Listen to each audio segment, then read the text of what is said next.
Si la TVA était une taxe sur la versatilité assumée, le Rassemblement national renflouerait sans doute les caisses de l'État. Dernier exemple en date, le parti de Marine Le Pen s'indigne ce début février d'une mesure comprise dans le budget sur la TVA et les auto-entrepreneurs. Un budget qu'ils n'ont pas censuré, et une mesure qu'ils ont eux-mêmes proposée.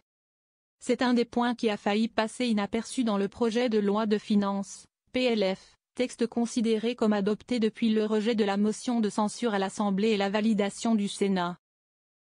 Dans le détail, le gouvernement a effectivement soutenu l'abaissement du seuil d'exemption de la TVA pour les auto-entrepreneurs à 25 000 € de chiffre d'affaires, contre 37 000 et 85 000 € auparavant.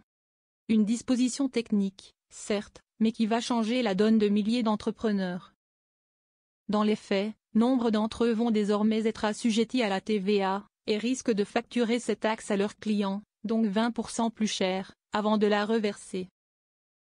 Une ineptie de complexité, dénoncent les principaux concernés, qui va pénaliser les travailleurs les plus pauvres. Insupportable donc, pour les lepénistes de février. Trop timide, pour les lepénistes de l'automne. Retour à l'époque Barnier. C'est le journaliste Jean Massier qui a repéré ce retournement de veste spectaculaire ce jeudi 6 février. En effet, le Rassemblement national n'a pas de mot assez fort pour condamner cette mesure depuis que le budget est adopté. La formation d'extrême droite a même mis en place une pétition, et en assure la promotion, notamment sur X, pour interpeller l'exécutif et réclamer le retrait de la disposition. Pourtant, les députés du Rassemblement national ont proposé, en vain et contre tous, une version encore plus dure de cette modification. C'était il y a moins de 4 mois, lors des débats budgétaires sous l'ère Michel Barnier à Matignon. Dans un amendement déposé mi-octobre et dont l'exposé des motifs est similaire en, presque, tout point avec l'amendement sénatorial finalement retenu par le gouvernement un mois plus tard.